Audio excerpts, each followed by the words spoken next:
des îles de Guadeloupe. La sécurité dans les entreprises est un souci permanent du chef d'entreprise.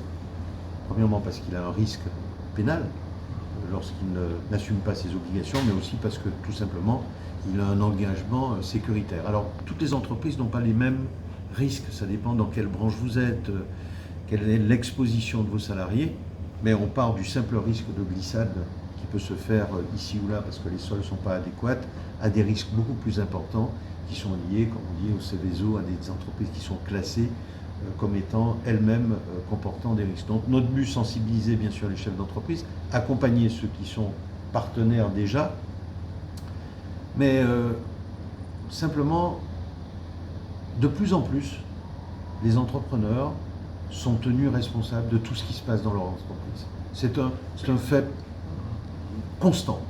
J'ai envie de dire, même s'ils sont signataires de rien du tout, le chef d'entreprise, en sa qualité de chef d'entreprise, reste responsable de tous les accidents, de tous les contentieux qui puissent se passer dans l'entreprise.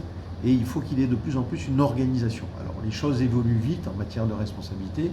C'est pour ça que la Chambre de commerce tient à sensibiliser les chefs d'entreprise d'un risque qu'ils ne perçoivent pas forcément au moment où ils sont déjà à risque.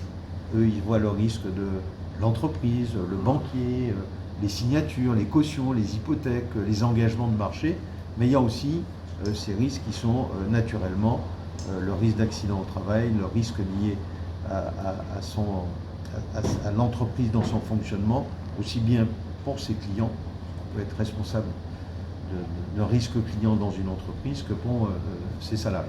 Donc je suis ravi qu'on puisse signer cela, qu'on puisse accompagner les entreprises au quotidien dans cette perspective, en sachant que je pense qu'en ce moment, malgré tout, les entreprises ne sont pas trop sensibilisées par ça, tant elles ont passé une période extrêmement difficile et qui a complètement changé notre appréciation sur un risque qu'on ne pouvait pas imaginer, c'est-à-dire le risque qu'on vienne fermer nos entreprises dans l'intérêt collectif de l'ensemble du pays. Parce que c'est ce qui s'est passé, c'est-à-dire qu'on a freiné les activités, on a dit aux entreprises, vous devez fermer pour ralentir un virus. Ça n'a rien à voir avec vous, hein.